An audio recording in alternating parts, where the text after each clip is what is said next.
The 4th Annual Doctrine and Devotion Conference is going down September 18th and 19th, right here in Chicagoland, Illinois.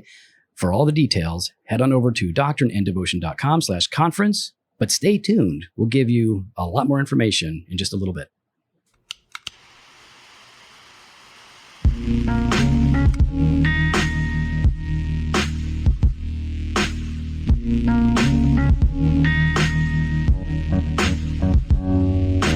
Welcome to Doctrine and Devotion, a podcast that explores Christian faith and practice from a Reformed Baptist perspective. My name is Joe Thorn. I'm the lead pastor of Redeemer Fellowship in St. Charles, Illinois. And I'm Jimmy Fowler, executive pastor at Redeemer Fellowship.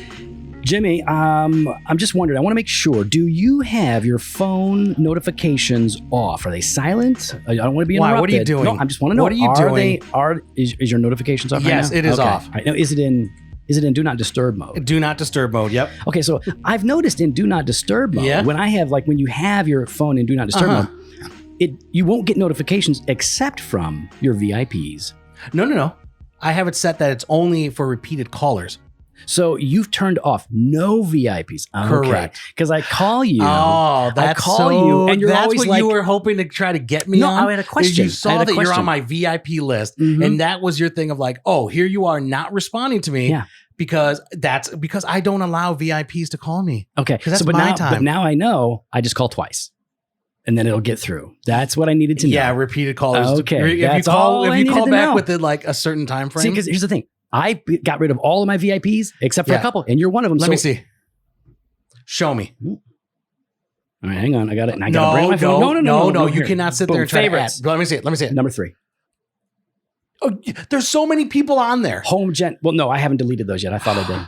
Wow. Here you go, trying to talk like that. Number three. Number 3. Home, which is the home line. The line that doesn't exist. That's right. And then Jen, because it's my dad. All right, okay, because you're dead. All right, that's fine. All right, listen. I know people want to hear us talk about nothing. Yeah, but we've got some stuff to talk about, and we got someone to talk to. Oh yes, you know who's here with us, Joe?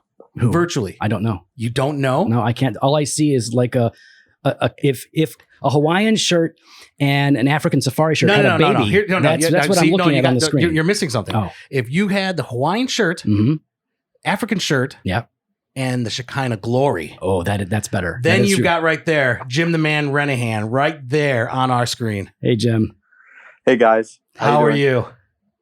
I'm all right, thanks. Nice to see you. Good to see you. It's been too long. I know it has, yeah. Yeah. Sorry I left you on red the other week when you're asking for my opinion on something that you were writing about. I did take a look at it. The summary of it looked really good. I think it's getting along very well. You should see Jim's face now. That's the look of incredulity. That's the look of, do I call him out?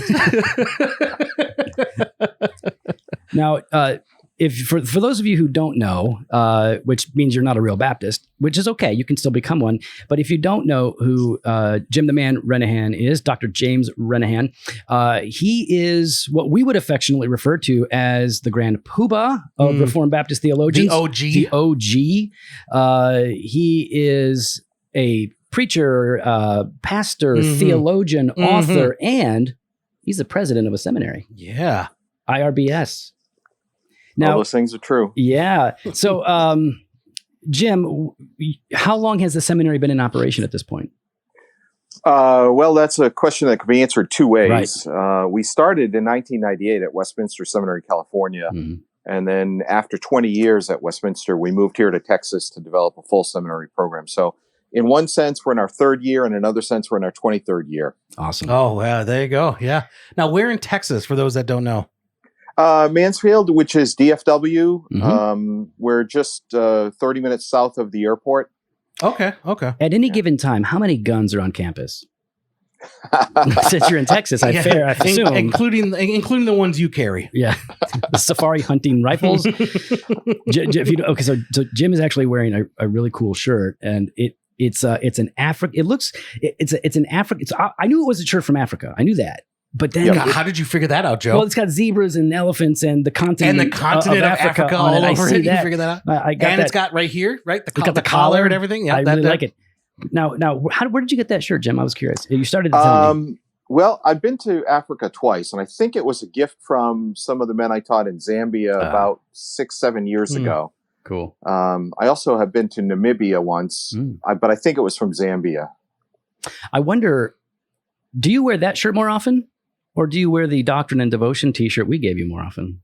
Well, actually, I have 2 D&D t-shirts. I have the Ref 500 one also. Okay. There we go. And they're in a rotation. Mm-hmm. Oh, that's a nice way to put it. Okay. Yeah. They are at the bottom of the shelf. Okay. You made a dog pillow out of it. Okay. Well, no, it was 100 degrees here last week, and wearing a black t-shirt on a day that's 100 degrees doesn't make sense to me. You know what? Fair point. Fair point. Don't understand that. Yeah. All I wear is black. So what we wanted to do, we wanted to get Dr. Renahan on the horn because we wanted to talk about his new book that's coming out. It's called For the Vindication of Truth, A Brief Exposition of the First London Baptist Confession of Faith. Jim, could you explain for people, especially Steve McCoy, people like Steve McCoy, Steve who don't McCoy know does this not stuff, understand these things. Could you explain what the First London Confession is and what the Second London Confession is? Sure. Well, Steve, is he the real McCoy? Or is that he's real. He's the real McCoy. Yep. Okay. Well, the Baptists appear in London, the Calvinistic Baptists, in the late 1630s, and they were under a great deal of pressure. They were asked by the Westminster Assembly to write a confession of faith so that they could demonstrate who they were. And in 1644, they published their first London Confession. It was revised about 15 months later in 1646. And then again, it was revised in 1651. The Second London Confession picks up a lot of the same material, but reformats it following the Westminster Confession. It was published in 1677, or as your tattoo says, 1689. Why don't we clear it up for everybody? The written in 1677, I think it was published in 88, and then 89, right. Like 100 churches signed on for it, right? So that's why it's known as the 89 by many because of that final.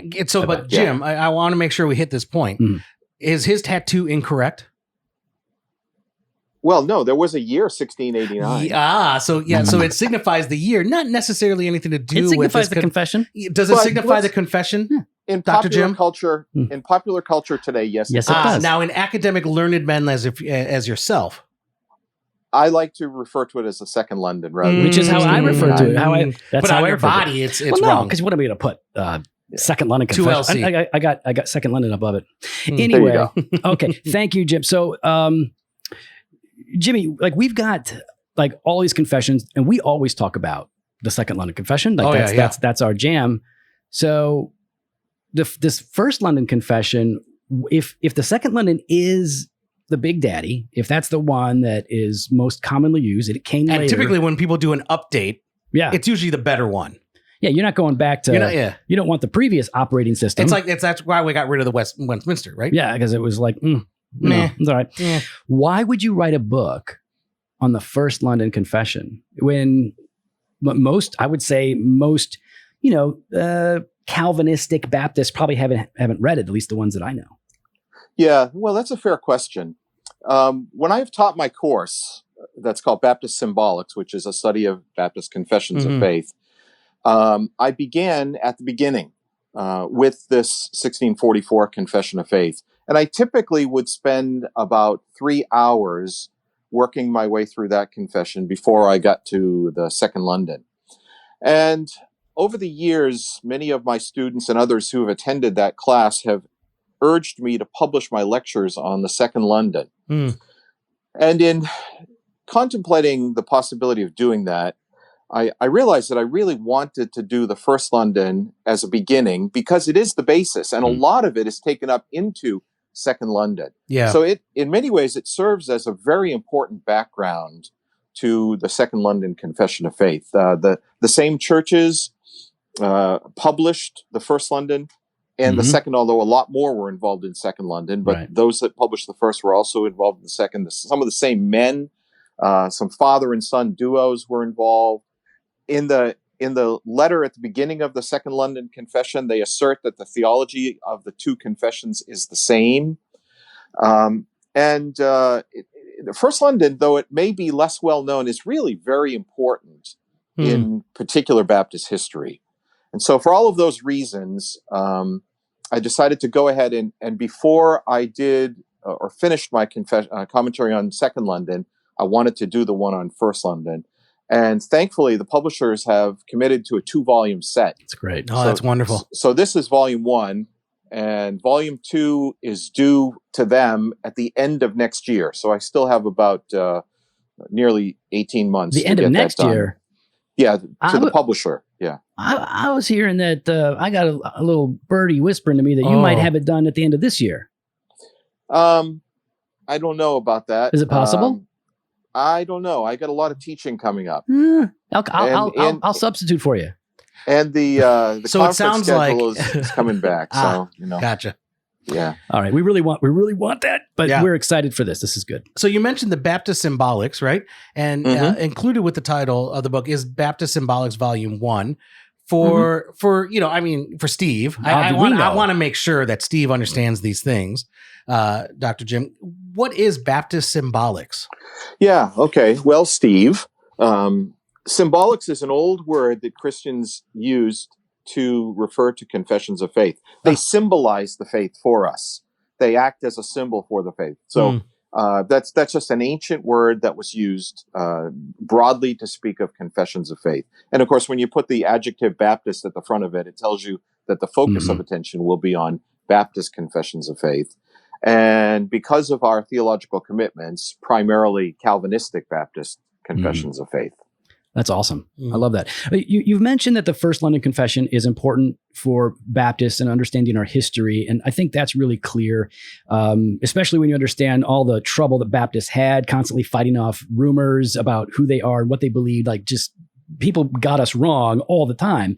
That's right. Now, but is the First London Confession important for our souls? One of the things that I love about it, and you see this in both of these confessions, but it turns you to Christ on a regular basis.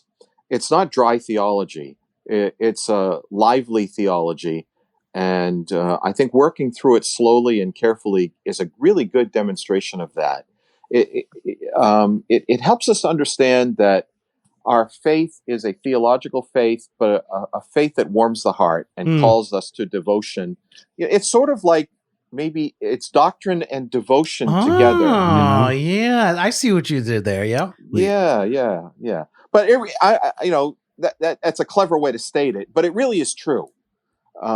It calls you to worship God, the triune God, and to give thanks to him for what he has done through Jesus Christ in granting us the gift of salvation. It was, as I was reading, by the way, thank you. When does this book come out? The one we're talking about? I don't have a date yet. Okay. Hopefully before the end of this year, but certainly the beginning of next year. Wow. Well, I don't want to flex on everybody, but Jimmy and I already got it, and we're reading it. Yeah. So that's sorry, everybody. I didn't know if we're allowed to talk. I didn't realize we were allowed to talk about that. I'm not asking. But you guys haven't sent in your checks yet to cover that. Okay, listen. All right, Jim, be cool. And Jimmy's in charge of finances, so that's not, obviously that's not me. Do you take Chase QuickPay? Oh yeah, take the name. Do you take Bitcoin? No. Oh. So, in reading through this, you point out that, like with any of these documents, there are sources involved from which people are drawing, right? They don't start from, scratch entirely. There are influences and things like that. And you point to the True Confession as one of the primary sources, and William Ames, The Marrow of Sacred Divinity. Could you just explain what those two things are and how they generally function as a source when our Baptist forefathers are putting together this confession? Yeah, that's a really important question. About half of the 52 or 53 articles, it depends on which version you're looking at, come from a document that was originally written in 1596 called the True Confession. It was the confession of an exiled separatist church in the Netherlands, British, English, pastored by, among others, Henry Ainsworth, who was regarded across the board as one of the leading Hebraists of the day. His commentary on the Pentateuch and on the Psalms, even today, is available and is really worth having. Very devotional, but also very deep in terms of its understanding of how these Old Testament books are put together and how theology can be drawn out of them. One difference that you see in First London compared to 1596 True Confession is that the True Confession is razor sharp. These people were in exile, and they wrote with a certain level of vehemence against the Church of England, where the Baptists didn't do that. They took out all of that language. They smoothed out all of the rough places. It's because it's intended to be an appeal to others that they are orthodox, right, and that they should be accepted by these people who are considered to be Christian brothers. So about half of it is from 1596 True Confession. The next largest source is from William Ames, another Englishman in exile in the Netherlands and in Germany. He was actually present at the Synod of Dort. He was a legend in Britain, a very, very important theologian. And his Marrow of Sacred Divinity was translated into English in the 1630s. And the Baptists took chunks out of that, especially, but not solely, the sections where Ames writes about the offices of Christ, prophet, priest, and king. And they lifted that right straight out of Ames's Marrow of Sacred Divinity and put it into their confession. Now, that wasn't plagiarism back then. Today, we would have a little bit of trouble with that, but that was the common practice in its day. And no one would have accused them of plagiarism because they would have recognized right away that they're using these other documents to put together their confession. So those between those two, this is just off the top of the head, I would say those two probably account for about 2/3 of the material in the First London Confession of Faith. And those are really solid, orthodox statements of faith. Now, when you talk about tone, right, and in our day and culture, there's all this like tone police and everything, but you mentioned about the razor sharpness of it and the context behind that. Is there something to be said about how we approach interacting with those that we are either in disagreement with or maybe trying to clarify our position with? Yeah, I think so. I mean, let's acknowledge that there are times when Paul has to go to Peter and stand before him with his face and tell him you're wrong. There are times for that. But the Baptists recognized that their confession of faith was not that time. They were in danger. They could have been put in jail. In fact, even as late as 1647 or 48, there were attempts that were made to outlaw them and to suppress them by members of parliament. So they were adopting a tone of pacification. They were peacemakers. They were kind of saying, if we can use a modern type idiom, hey, take it easy on us. We're okay. Here's the proof of it. Here's our demonstration of it. So that was their purpose. And I think that there's a lesson there that it's the Paul standing up to Peter in rare occurrences, where in our day and age, we live in a toxic culture that is more ready to go toe to toe than it is to humbly look and say, would you please hear what I have to say? Here's what I want to express to you in a peaceful manner, not in a pugilistic manner. Well, and that's just it, right? Like in our culture, I mean, I can look and see, or at least I envision that the writers of the Confession of the Second London would be viewed as almost beta males, right? Yeah. Oh, the tone police. Here come the tone police. Oh, here comes the tone police, right? Instead of, and as you put it, right, it was a rare occasion that Paul felt the need for that. Yeah.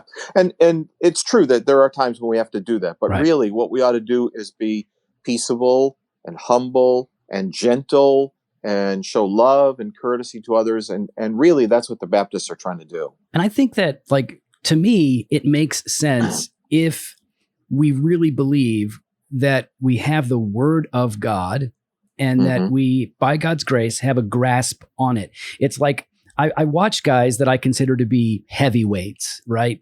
People like yourself, to be honest, who are great. No, I've been thinking you're looking great, Jim. You've been working out. You've been boxer, not fatty. I'm not saying he's fat. I'm saying he's heavyweight boxer. Oh, see, I'm about to say, Jim, I got your back. No, yeah. So thanks, Jimmy. when I see, like, if you've ever known a real tough guy, like a scary tough guy, he doesn't talk about being a tough guy, and he's not generally looking for a fight. Yeah. And if he has to get in one, It ends quick. And I've seen you interact with people, and you are a great theologian. I know what you could do to somebody if they wanted to pick a fight with you theologically, but you've always demonstrated kindness and humility and patience, which is really important when talking to people who differ from you, which gives you greater influence into their lives anyways than constantly yelling at them like they're a bunch of dummies and don't take theology seriously. Well, that's very kind of you. Thanks. Now, for those who do take theology seriously, for the Renihans of the world, for the future Renihans, I mean, we had a Renihan kick us off, and we're going to have a Renihan this year. Right. This is going to be a Renihan Renaissance. The Renihan That's Renaissance. What this is going to be. This is our R&R. This is our 4th annual conference. It's going down right here in Chicagoland, September 18th and 19th. We've got Renihan Jr. Sam Renihan, great theologian, great preacher. Now, Jim, what do you think? Do you think he's up for the task? He's going to be talking about covenant theology. He probably could handle it. He can handle a little bit? Okay. Probably. Okay. Yeah. All I know is that his book is amazing. Well, his books are amazing. I'll tell you what I like about Sam. Sam obviously knows doctrine, but he can write it and explain it to people. Like Steve McCoy, at the McCoy level. Yeah, that's not everybody the can real do that. McCoy level. Not everybody can do that. He writes like that primer on impassibility is the perfect introduction. I can give that to anybody in my church. Guy is solid. So he is going to be teaching on covenant theology, God's promises for God's people. Jimmy and I'll do a little bit of preaching as well, and we're going to have the most awesome fellowship time we've had at a conference yet. All of that's coming together. For information to register, to get all the details, go to doctrineanddevotion.com/conference. Figure it out there. Now, not to take away from Sam. All right. We've done our mid-roll. You know, all our love for Sam. Yeah, okay. We're done. We're done with Sam. We're done. Jim, when are we going to do something again? When are we going to get together again? When I would love to. Okay. I'd be happy to. I love that. I'm loving to hear this. We could do just a small regional one. Ooh. We could have it up here. Have it up here. We can go down south. Go down there. Go down to Texas. Have it somewhere in between. Ooh. Yeah, we're gonna have to find something to do, Jim. We miss you. I know. You know who wants to have you guys too. I've heard that Southeastern, one of the Southern Baptist seminaries, they're willing to host us. Ooh. So we might have to figure something out. Bring in some Reformed Baptist theology right into bring in the big guns. Yeah, I like that. All right, we'll work it out. So speaking of seminary, right? Like, how are things going at the seminary there? I know you said, we've been going for maybe 3 years, or I think you even mentioned 20-something years, possibly. With being on site now in Texas, how are you seeing, what's it called? Enrollment. Yeah. Well, strangely, the coronavirus has helped us significantly because we, like everybody else, we had to pivot very quickly to distance learning. Yeah. We were in a lockdown situation. We couldn't have regular classes. And that has significantly increased our enrollment. I was in England the week that everything fell apart. Wow. In fact, I was on the last scheduled flight out of Manchester back to the U.S. on March 16th, the day before everything was locked up. It was really eerie flying that day. I came into Philadelphia. There was nobody in the airport. No one. Wow. Changed planes, got to Dallas. Nobody in the airport. It was amazing. But anyways, I had taught a class, and 7 men in Britain signed up for that class and were able to participate. And several of them have continued on with us in the other classes that we're now doing online. Mm-hmm. So we have 4 international students, but our enrollment in all of the classes that we have going in the spring, summer, fall is 29 right now, which is the highest we've ever had. Great. But it's really because of the way that we had to pivot to distance learning. So, somebody didn't turn on. Hey, that's right, and that was Jimmy. Joe. It was me. It was me. It was my watch went off. Sorry. So are you going to we're continue? Encouraged by that. So are you going to continue with the online learning once COVID has settled down? Sorry, Joe, I have to cut you off. That's an interesting question, and I don't know really what the future holds. We've made the decision for the most part in the fall semester to stay with distance learning. So, for example, tomorrow afternoon, I've got a class that I teach from my living room, Introduction to Puritanism. Mm-hmm. There's, I think, 9 or 10 students in that, and we set up a little studio, and I stand in front of the fireplace and I look at a camera, and they're all there on Zoom, and it works nicely. But hopefully Richard Barcelos will be coming to Mansfield in September to teach his course in person. So things are fluid. You understand why. Yeah. Yeah, no, of course. Now, correct me if I'm wrong, because every once in a while I am. My recollection is that you really weren't interested in doing online education when you were starting the seminary in Texas, when you were like transitioning.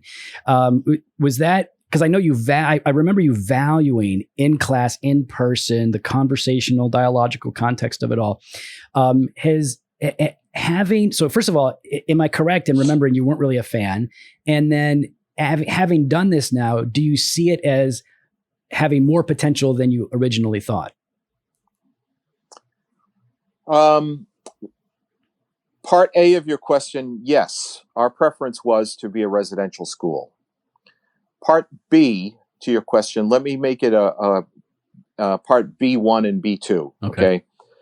You know that my daughter is a university student in Chicago. She's a graduate student. And she's been home since March 16th. She flew home to DFW the same day that I did from London, and we actually met at the airport and came home. She's been here ever since. She's coming back to Chicago this weekend. But her school in Chicago is going to do distance learning. And she's in a music major, opera singer. Wow. And it's incredibly difficult for them to do that. Yeah. And so she is giving me her input as to how difficult it is and how much preference there is to having in-person learning. Okay. But on the other hand, I would say that what we have done has allowed us to be of service to men who couldn't be here in Mansfield with us. Yeah.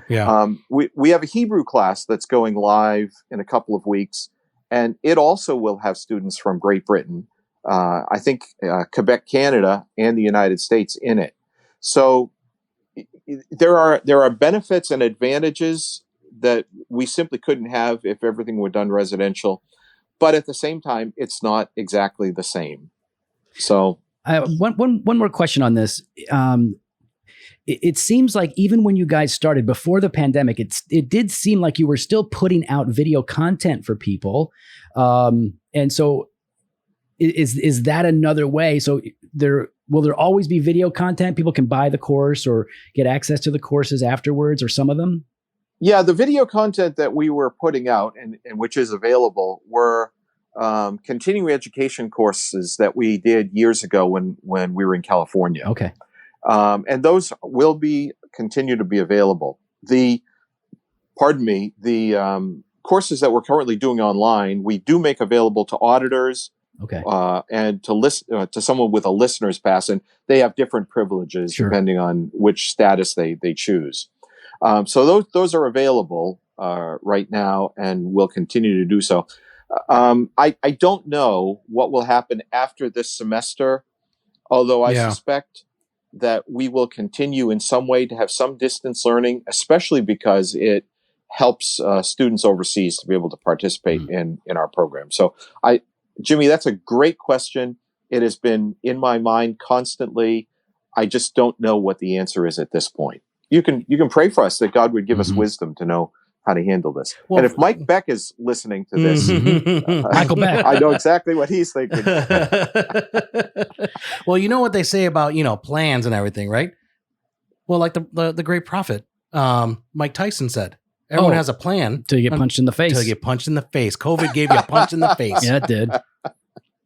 Speaking of COVID, how can you tell us a little bit about the church? I mean, you've moved to Texas, so you're at a new church. Well, not relatively new. You've been there 3 years, but you're you had to make a new church home or find a new church home. Tell us about your church and how you guys have handled this pandemic as a congregation. Yeah, they what they've done is be very careful to follow all the guidelines that the governor and Texas has a kind of strange, new to me system of government in that each county has a judge who's not really a judge. He's a county administrator, but he is sort of like the mini governor of each county. And in the Texas system, Governor Abbott has certain responsibilities, and then the judge has other responsibilities under the governor. And so the church has been careful to follow the guidelines that have been issued by the state of Texas. It's very different to California. Yeah. Here, the church was able to begin meeting again. I think it was in May. They were shut down here for about 2 months, but the church has been able to meet since May. And basically everything is normal now. Prayer meeting, morning worship, afternoon worship. Awesome. Wonderful. Wonderful. So good to hear. Jim, if people want to check out the seminary, if maybe they want to audit a class, maybe they want to enroll. I mean, we push it all the time because such sharp teachers, such a great program. Where do they go? Where do they go online? And also curious about your social media, how people can connect with you guys that way. So tell us about the website. Okay. It's irbsseminary.org, and there are 2 S's in the middle, irbsseminary.org. Facebook, it's IRBS Theological Seminary that we're on there. And they can find us either way and contact our administrator and set things up. What about TikTok? You on the TikTok? What? He's not on He's TikTok. on the TikTok. You gotta get Are you on TikTok? No, if you're I have on, oh my goodness! If he was clock downstairs that no, goes TikTok. Okay, Boomer, listen, we're not talking about TikTok. Jim, thanks so much for being on with us. Thanks so much. Appreciate your ministry so much, and how you have been a true help and mentor and spiritual father to so many people. I hear from so many people. So thank you for all of that, and we're going to have a little bit more, Mr. Dr. Grand Poobah Renahan for Thursday's episode too, so stay tuned for that. Well, we'd love to hear your thoughts. You could follow us online on Instagram and Twitter at Doc and Devo, or on Facebook /Doctrine and Devotion. You can head to the website, drdevotion.com. There you can contact us. You can sign up for the email blast or hit up the store, jofostore.com, and grab some gear. Fresh pod every Monday and Thursday, blog post on Wednesdays. Later.